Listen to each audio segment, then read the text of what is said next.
The silent resistance. No one remembered when Earth fell silent. For 3 decades, the Taraxian collective had ruled our world with their crystalline ships and energy weapons that turned cities to glass.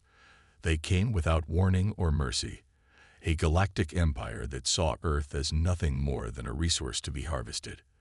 Their tall, angular bodies and 6-fingered hands manipulated technology centuries beyond our own. The initial resistance had been crushed within weeks. Our militaries obliterated, our governments dissolved, our populations herded into labor camps to mine the minerals the Taraxians prized. The aliens allowed limited communications, carefully monitored broadcasts that showed humans working diligently under their benevolent guidance. The wider galaxy, the thousands of species that existed beyond our solar system, regarded Earth as just another subjugated world, primitive creatures rightfully brought to heel by their betters. Commander Eliza Chen stared through the viewport of Olympus Station, hidden in the shadows of the asteroid belt, at the distant blue marble that was once her home. Her calloused fingers traced the scar that ran from her temple to her chin, a reminder of the day Jakarta fell. The Taraxians had taken everything from her: family, home, a future. Contemplating revenge again, Commander. The voice behind her belonged to Dr. Marcus Okafor, brilliant and haunted. He'd been designing weapons systems when the aliens first arrived. Now he designed something far more dangerous. Not revenge, Eliza said, turning to face him. Justice. Marcus's dark eyes reflected the starlight. Justice requires a court. What we're planning is something else entirely. Call it what you want. Is it ready? Marcus nodded, gesturing for her to follow. They moved through corridors carved from asteroid rock, passing humans working with grim determination. Every person here had volunteered, knowing they might never see Earth again. They were the forgotten ones, escaped prisoners, surviving soldiers, scientists who had evaded capture. For 15 years, they had worked in absolute secrecy, stealing technology, reverse engineering alien weapons, and building something unprecedented. The hangar bay doors slid open, revealing the culmination of their efforts. The HSS Harbinger filled the massive space, its dark hull absorbing light rather than reflecting it. Not sleek like Taraxian vessels, the Harbinger was angular, brutal, built for war. Nearly a kilometer long, its armor plating was salvaged from fallen alien ships, reinforced with Earth metals forged in zero gravity. The weapons systems were hybridized monstrosities, human ingenuity married to alien technology, never meant to work together. Beautiful, isn't she? Marcus whispered with the pride of a parent. Beautiful wasn't the word I'd choose, Eliza replied. Terrifying fits better. She's both. We've completed the final calibrations on the phase cannons. The gravity drive is operating at 98% efficiency, better than we hoped. And the Phantom system. Marcus's expression darkened. It works. But the power requirements are immense. We can maintain invisibility for 40 minutes at most before needing to recharge. It's not perfect. It doesn't need to be perfect, Eliza said. It just needs to work long enough. They walked the length of the enormous vessel, watching as crew members made final preparations. The Harbinger wasn't alone. 5 smaller warships flanked it, each built from the same patchwork technology. What they lacked in size, they made up for in speed and firepower. Commander, a voice called out. Lieutenant Sofia Rivera approached, her uniform bearing the patch of Earth's last resistance, a phoenix rising from planetary ashes. The captains are assembled in the war room. Thank you, Lieutenant. We'll be right there. The war room held a circular table where 5 ship captains waited. Each face told a different story of loss and hardship. Captain Akira Tanaka had been a commercial pilot before the invasion. Captain Heinrich Müller had commanded a German submarine. Captain Imani Okik had been a Nigerian Special Forces officer. Captain Chen Chioli had escaped from a mining camp with technical schematics that proved invaluable. And Captain Dmitry Volkov, a former Russian cosmonaut who had been stranded on the International Space Station when the invasion began, watching helplessly as his world fell. "Ladies and gentlemen," Eliza began, "in 12 hours, we launch Operation Phoenix. You all know your targets. The Taraxian outposts at Jupiter and Saturn will be struck simultaneously. Their communication relays will be destroyed first, preventing them from warning the homeworld. Then we eliminate their forces." "What about prisoners?" asked Captain O'Keefe, her voice steady but eyes hard. "No prisoners," Eliza replied. "We don't have the facilities, and we can't risk infiltration. This isn't about mercy. It's about sending a message." "And what message is that?" Captain Mueller questioned. Eliza's gaze swept across the room. "That humanity isn't broken, that we remember what they did to us, and that we're coming for them." The captains nodded, understanding the weight of their mission. This wasn't just a military operation. It was the first strike in a war the Taraxians didn't know was coming. "One more thing," Eliza continued. "As of this moment, all communication with Earth ends. We can't risk the Taraxians detecting transmissions. We are, for all intents and purposes, alone." The silence that followed was heavy with implication. They had all maintained some contact with the resistance cells on Earth, a coded message here, a data burst there. For many, it was their last connection to family members still fighting in the shadows. Cutting that lifeline was necessary, but painful. "Dismissed," Eliza said finally. "Get your ships ready. We launch at 600. As the captains filed out, Dr. Okafor remained behind, his expression troubled. "You're still worried about the Phantom system," Eliza observed. "I'm worried about a lot of things," Marcus admitted.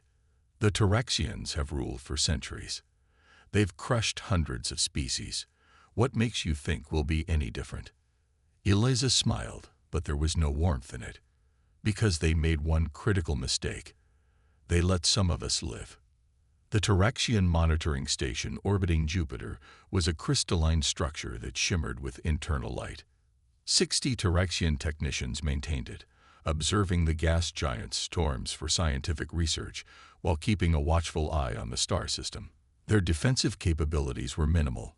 The collective hadn't faced a serious threat in this region for decades. Officer Zex Toril watched the sensor displays with 4 of his 6 eyes. The other 2 focused on atmospheric data. His carapace clicked softly as he shifted position, mandibles twitching with boredom. The human system was pacified, its inhabitants subdued. The occasional insurgent was swiftly dealt with. There was nothing to fear here. The first indication of trouble came when the long-range sensors flickered. Zex Toril chittered in annoyance, assuming it was another solar flare interfering with the equipment. He ran a diagnostic, finding nothing wrong with the sensors themselves. "Control, this is observation. We're experiencing some sensor anomalies," he reported. "Acknowledged, observation. Analyzing now." Zex Toril's secondary hearts began beating faster when the communications channel suddenly filled with static. That wasn't supposed to happen. Taraxian technology was reliable, redundant. Systems didn't just fail. "Control. Control. Respond." Nothing but crackling static answered him. Then the station shuddered as if struck by an invisible hammer. Warning lights illuminated across his console. The impossible was happening. They were under attack. "Security alert. All personnel to defense stations," Zex Toril shouted, his voice translating through the station speakers.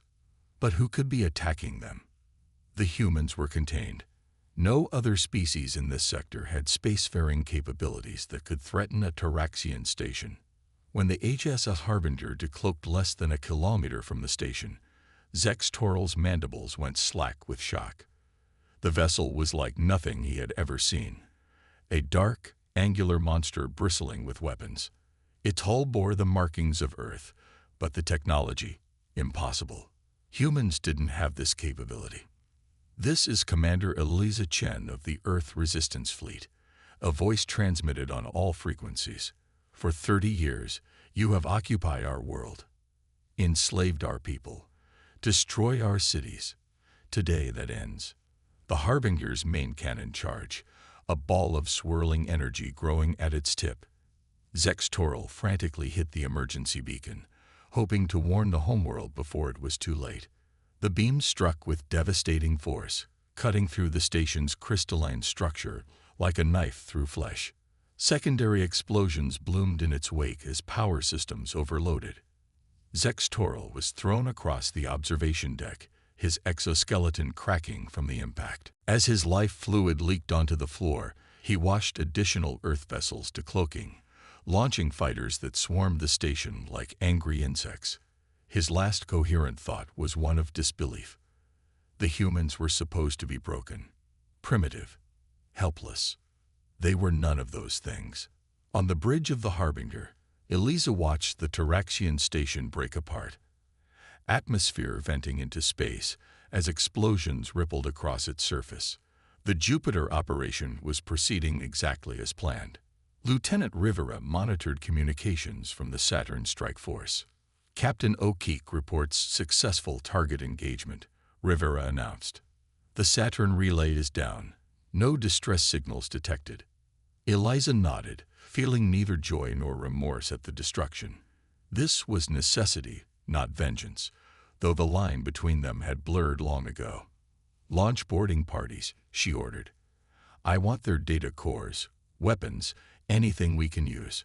We have 20 minutes before we need to move to Phase 2. Assault shuttles launched from the Harbinger's bays, carrying troops in armored suits that were hybrid creations. Human designs augmented with repurposed Taraxian technology. They would retrieve valuable intel and technology before the station was completely destroyed. Commander, Rivera called out, her voice tense. We're detecting a Taraxian cruiser emerging from Jupiter's upper atmosphere. It wasn't on our scans. Eliza's body tensed. This wasn't part of the plan. Classification.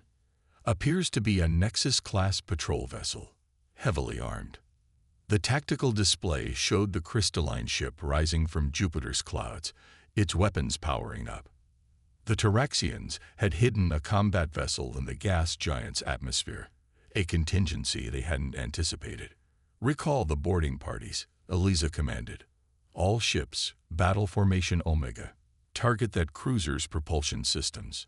The Earth fleet moved with practiced precision, the smaller vessels forming a protective screen around the Harbinger as it brought its main batteries to bear.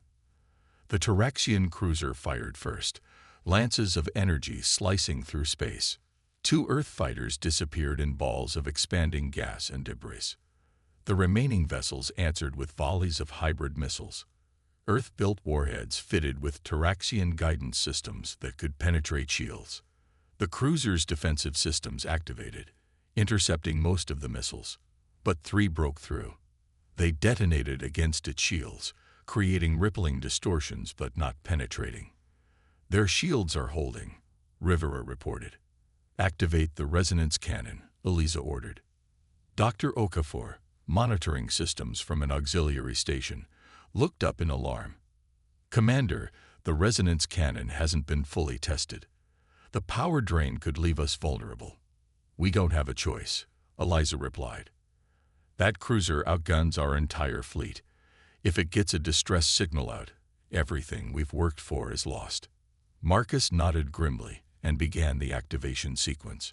The Harbinger's lights dimmed as power was diverted to the experimental weapon, a device that used the Taraxians' own shield technology against them. Resonance cannon at 60%, Marcus reported. 70, 80. The cruiser fired again, a sustained beam that struck one of the Earth destroyers amidships. The vessel's shields collapsed immediately, hull plating melting under the intense energy. Escape pods jettisoned from the doomed ship as it began breaking apart. 95%, Marcus continued, his voice strained. Cannon ready to fire. Target their shield generators, Eliza commanded.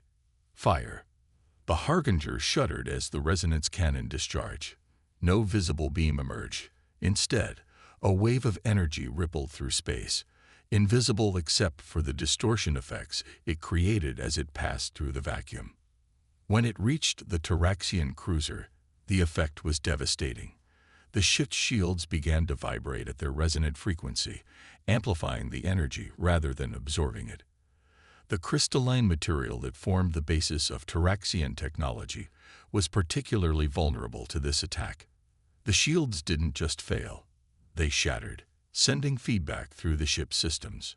Secondary explosions bloomed across the cruiser's elegant hull as overloading power conduits ruptured. "Direct hit," Rivera reported, unable to keep the satisfaction from her voice. "Their shields are down, primary systems failing." "All vessels, concentrate fire," Eliza ordered. The Earth fleet responded immediately, pouring weapons fire into the now vulnerable cruiser.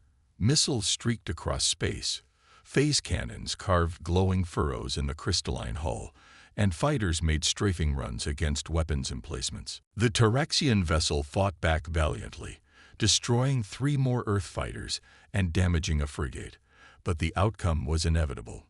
Within minutes, its engines went dark, weapons systems offline. "They're transmitting a surrender signal," Rivera said. Eliza considered the crippled vessel, remembering the day the Tyraxians had come to Earth. They had shown no mercy then, offered no chance for surrender. "Ignore it," she said quietly. "Fire until that ship is nothing but debris." The Earth fleet obliged, continuing their assault until the Tyraxian cruiser broke apart, its reactor detonating in a brilliant flash that temporarily outshone Jupiter itself. As the light faded, Eliza surveyed the tactical display. They had lost 1 destroyer and 7 fighters. The cost was high, but the objective had been achieved. The Tyraxian outposts in the outer solar system were destroyed. No warnings had been sent. No distress calls answered. Earth had struck its first blow, and the galaxy didn't even know it yet. "All ships," Eliza transmitted. "Mission accomplished. Return to designated coordinates for Phase 2 preparations." As the fleet gathered its wounded and collected what intelligence they could from the wreckage, Eliza stared out at Jupiter's swirling clouds. The gas giant had witnessed humanity's first victory in 30 years. It would not be the last. The silence was broken. The hunt had begun. Starfire rising. 3 days after the Jupiter and Saturn strikes, the Tyraxian collective still had no idea what had happened to their outposts. The communications blackout was assumed to be a technical malfunction. Repair vessels were dispatched from Mars, where the main Tyraxian garrison for the Sol system was based. That complacency was exactly what Commander Chen had been counting on. The Earth fleet waited in the shadow of Ceres, the largest asteroid in the belt, their phantom systems keeping them invisible to conventional sensors. The smaller ships had been repaired, their losses mourned in brief, somber ceremonies. There was no time for extended grief in this war. Tyraxian vessels approaching Mars orbit, Lieutenant Rivera reported from her station on the Harbinger's Bridge. 2 transport ships, 1 escort cruiser. Still no indication they're aware of our presence. Eliza nodded, studying the tactical display. Time until they reached the Jupiter corridor. At current velocity, 18 hours. Dr. Okafor entered the bridge, dark circles under his eyes suggesting he hadn't slept since the battle. "The resonance cannon modifications are complete. I've recalibrated it to reduce the power drain by 30%. Will it still be effective against capital ships?" Eliza asked. "In theory. The Tyraxians use standardized shield frequencies across their fleet. It's an efficiency measure that's about to become their greatest weakness." Eliza turned to her communications officer. "Signal all ships. Operation Sunflare begins in 6 hours. I want every captain in the war room for final briefing." As the officers dispersed to prepare, Eliza pulled Marcus aside. "How are the prototype upgrades for the boarding teams?" Marcus grimaced. "The neural interfaces are working, but they're crude. Your Marines will be able to interface with Tyraxian systems directly, but the side effects..." He hesitated. The test subjects reported severe headaches, nosebleeds. 1 had a seizure. They still volunteered. "Every single one," Marcus confirmed. "They know what's at stake." Eliza squeezed his shoulder. "Make sure they understand the risks. I won't order anyone to use experimental tech. They don't need orders, Commander. They need hope. And right now, you're it. The war room was tense as Eliza laid out the plan. A holographic display of Mars rotated slowly in the center of the table, highlighting Taraxian installations across the red planet's surface. The Taraxians have 3 main bases on Mars, Eliza explained. Olympus Command at the base of Olympus Mons, Valles Marineris Research Station, and the Equatorial Defense Array. Our primary target is Olympus Command, their military headquarters for the entire Sol system. Captain Tanaka leaned forward. Their defenses will be considerable, which is why we won't attack directly, Eliza replied. The Phantom Fleet will approach from the far side of Phobos, using the moon's mass to mask our signatures. The Harbinger will deploy ground forces here at Noctis Labyrinthus, where the canyons will provide cover. And the rest of the fleet, Captain Volkov asked, will remain in Mars orbit under cloak, ready to engage any Taraxian vessels that attempt to intervene. The plan is simple. Our ground forces infiltrate Olympus Command, plant fusion charges at key structural points, and extract with whatever intelligence they can gather. Captain Mueller frowned. This seems more like a terrorist strike than a military operation. The distinction doesn't matter anymore, Eliza said flatly. The Taraxians don't recognize us as a legitimate military force. We have to use every advantage we have, including their belief that we're incapable of striking at them. And after Mars? Captain Chioli asked quietly. Eliza's expression hardened. If we succeed here, we take the fight directly to Earth. We show our people that resistance is possible, that the Taraxians can be beaten. And if we fail? Captain O'Keefe voiced what everyone was thinking. Then we ensure the Taraxians know they were in a fight, Eliza replied. We make such a noise that the entire galaxy hears it. As the captains filed out to prepare their ships and crews, Captain Volkov remained behind. You didn't mention the casualties we're likely to take, he said in his thick Russian accent. They know the risks, Dmitri. Yes, but do they know you're planning a suicide mission? His weathered face showed concern rather than accusation. I've seen the fuel calculations. If we commit to this attack, half our ships won't have enough propellant to reach any safe harbor. Eliza met his gaze steadily. What would you have me do? Continue hiding in the asteroid belt. Build more ships while our people die in labor camps. I would have you be honest, Volkov replied. With them and with yourself. This isn't just about liberation. It's about vengeance. Maybe it's both, Eliza admitted. Does it matter as long as we free Earth? Volkov shook his head slowly. Freedom purchased with desperation rarely stays free for long. Just remember, Commander, after the war comes peace. Someone will need to build that too. He left Eliza alone with her thoughts and the slowly rotating hologram of their target. Mars glowed red in the dimmed lights of the war room, like blood spilled across the stars. The descent to Mars was silent, nerve-wracking work. 3 dropships carrying 60 Marines plunged through the thin Martian atmosphere, their hulls glowing faintly from friction despite stealth systems. Each soldier wore a modified Taraxian exoskeleton, plundered technology reconfigured for human use, with the addition of Marcus's neural interfaces that would allow them to hack alien systems directly. Major Quan, commander of the ground forces, checked his weapon for the 5th time, a hybrid rifle that combined conventional ballistics with Taraxian energy technology. Unlike pure energy weapons, these couldn't be blocked by the standard shields Taraxian troops carried. 2 minutes to landing zone, the pilot announced. No indication we've been spotted.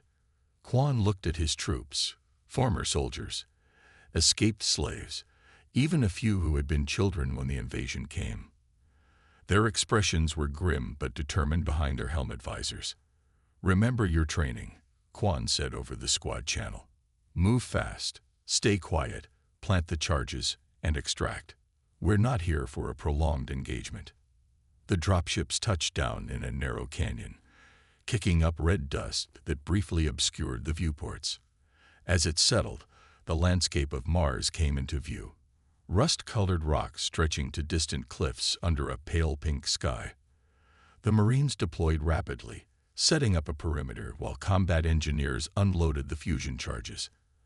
Alpha Team, secure the northern approach, Quan ordered. Beta Team with me to the target. Delta Team, maintain position with the dropships. They moved through the canyons with practiced efficiency, their armor's adaptive camouflage blending with the Martian terrain. 20 kilometers separated them from Olympus Command, a 4-hour march through difficult terrain. As they crested a ridge, the Taraxian base came into view. Unlike human military installations, Taraxian architecture focused on crystalline spires and geometric precision. Olympus Command rose from the Martian surface like a massive geode split open, faceted surfaces catching the sunlight and fracturing it into prismatic patterns. Force fields shimmered faintly around its perimeter, and anti-aircraft batteries scanned the skies. "That's bigger than the intelligence suggested," Lieutenant Park muttered, adjusting her rifle. "Size doesn't matter," Quan replied. "Just means bigger boom when our charges go off." They watched Taraxian patrols move with insectoid precision along predetermined routes. The aliens' tall, segmented bodies moved with an eerie grace that still unsettled humans, even after 3 decades of occupation. "I count 20 exterior guards," Sergeant Willis reported. "Regular patrol patterns, 15-minute intervals." Quan studied the base through enhanced optics. "We'll approach through the maintenance conduits. The structural scans show an access point here, on the eastern face." As the team prepared to move out, Lieutenant Park suddenly clutched her head, crying out in pain before her suit's systems muted her. "What's wrong?" Quan demanded, moving to her side. "The neural interface," Park gasped, blood trickling from her nose. There's something." Before Quan could respond, alarms began blaring from Olympus Command. The force fields around the base intensified, and the patrol patterns of the guards immediately changed. "They know we're here," Willis said, disbelief in his voice. "How?" Quan helped Park to her feet. "The neural interfaces, they must be detectable by their security systems." "Damn it, Okafor didn't account for that." "Orders, Major?" Willis asked, as the rest of the team looked to Quan. The mission parameters had just drastically changed. Stealth was no longer an option, and the carefully planned infiltration was impossible. But Quan hadn't come all this way to retreat. "New plan," he decided. "We hit them hard and fast. Front gate assault." "That's suicide," Park protested weakly. "No," Quan corrected. "It's a distraction. Beta Team will engage their exterior defenses. Alpha Team circles around to the power generation facilities on the south side. Plant charges there instead of the central command." "And extraction?" Willis asked. Quan's expression was hidden behind his visor, but his voice was grim. "We extract if possible. But the mission comes first." Everyone clear? The Marines nodded. They had all known this might be a one-way trip. Then let's show these bugs what happens when they cornered humans. On the bridge of the Harbinger, chaos erupted as sensors detected the alarms from Olympus Command. "What's happening?" Eliza demanded, striding onto the bridge from her ready room. "The ground team's been compromised," Rivera reported. "Taraxian security systems detected them somehow. The base is on full alert. Can they still complete the mission?" Rivera shook her head. "Unknown. Major Quan has changed tactics. They're launching a frontal assault as a diversion." Eliza's mind raced through options. The original plan was in shambles, but they couldn't extract the ground team without exposing the fleet. "Signal the fleet," she decided. "Operation Sunflare is now Operation Thunderstrike. All ships break orbit and engage Taraxian defenses. We need to give our people on the ground a fighting chance." "Commander," Marcus protested, "if we reveal our position, the Taraxians will call for reinforcements from Earth." "Then we better work fast," Eliza replied. "Lieutenant Rivera, target Phobos defense stations first. We need to clear a path for our fighters." Across the fleet, ships powered up weapons systems and disengaged their phantom cloaks. The element of surprise was lost, but the shock value of an Earth fleet appearing in Mars orbit would create its own kind of chaos. A harbinger led the charge, its massive engines flaring as it accelerated toward Mars. Tyrexian defense platforms orbiting Phobos detected the approaching vessels and began powering weapons, but they were designed to repel conventional attacks, not the hybrid technology the Earth fleet wielded. Resonance cannon locked on primary defense platform. The weapons officer reported. Fire, Eliza commanded. The invisible wave struck the platform, causing its shields to collapse catastrophically. Follow-up salvos from the Earth destroyers reduced it to floating debris within seconds. Alarms blared across the Tyrexian command network as impossible data flooded in. Earth ships, attacking Mars with technology that shouldn't exist. Tyrexian vessels scrambled to respond, rising from the surface in crystalline formations that caught the sunlight like deadly prisms. Tyrexian response fleet launching, Rivera reported. 4 cruisers, 12 fighters. They'll intercept in 3 minutes. All ships, engage at will, Eliza ordered. Keep them off our ground team. The space above Mars erupted in battle. Earth vessels, though outnumbered, fought with a ferocity that caught the Tyrexians off guard. Fighters wove between larger ships, targeting vulnerable points with precision strikes. The Tyrexians fought back with typical efficiency, but their tactics were predictable. Designed for warfare against conventional opponents, not desperate humans with salvage technology. On the Martian surface, Major Quan led his team in a direct assault on Olympus Command's main gate. Hybrid rifles cut down Tyrexian guards, their insectoid bodies crumpling under combined projectile and energy fire. "Keep pushing," Quan shouted as his Marines advanced through withering fire. "Alpha Team, status." "In position at the South Facility," came the reply over comms. "Setting charges now. Need 5 minutes." "You've got 2, Quan responded, ducking behind a barricade as energy bolts scorched the air around him. "Beta Team, fall back to secondary positions. We need to draw their fire away from Alpha." The Marines executed a fighting retreat, pulling Tyrexian forces after them, while Alpha Team worked frantically to plant fusion charges at the base's power core. Above them, the battle for Mars orbit intensified as Tyrexian reinforcements arrived from elsewhere on the planet. On the Harbinger, Eliza watched the tactical display with growing concern. They were inflicting damage, but taking losses at an unsustainable rate. 2 Earth destroyers were already crippled, venting atmosphere from multiple hull breaches. "Commander," Marcus called out. "Tyrexian communications show they've managed to get a signal to Earth. Reinforcements will arrive within hours." Eliza's jaw tightened. "Ground team status." "Still engage," Rivera replied. "Alpha Team reports charges are set. Detonation in 60 seconds. Signal all ships," Eliza ordered. "Begin withdrawal to Rally Point Echo. Launch all remaining fighters to cover the retreat." As the Earth fleet began disengaging, a massive explosion bloomed on the Martian surface.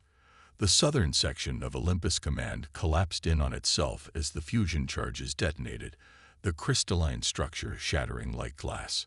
Secondary explosions rippled through the complex as power systems overloaded. "Ground team, report," Eliza demanded. Static answered her, then Major Quan's voice broke through, interspersed with weapons fire. "Alpha Team down. Beta Team, heavy casualties. Requesting immediate extraction." "Can they reach the dropships?" Eliza asked Rivera. The lieutenant's expression was grim. "Negative. Tyrexian forces have cut them off." Eliza closed her eyes briefly, the weight of command settling on her shoulders like lead. "Major Quan, we cannot extract you. I repeat, extraction is impossible." There was a pause, then Quan's voice, remarkably steady. "Understood, Commander. We'll take as many with us as we can." "Your sacrifice will not be forgotten," Eliza promised. "Earth remembers." "Earth remembers," Quan echoed before the channel went dead. The Earth fleet pulled back from Mars, taking heavy fire as they retreated. The Harbinger's shields flickered under sustained bombardment, but held. As they reached safe distance, Eliza ordered a final salvo of missiles targeted at the remains of Olympus Command. "We can't leave yet," Marcus protested. "There could be survivors down there." "If we stay, there won't be survivors anywhere," Eliza replied, her voice hollow. The mission was accomplished. The Taraxian command structure for the Sol system has been crippled. As the fleet regrouped at the rally point, the cost became clear. 2 destroyers lost, 1 cruiser severely damaged, dozens of fighters destroyed, over 100 crew dead or missing, including most of the ground team. Captain Volkov's vessel pulled alongside the Harbinger, his face appearing on the communication screen. "Now what, Commander?" "The Taraxians will strengthen their defenses. We've lost the element of surprise.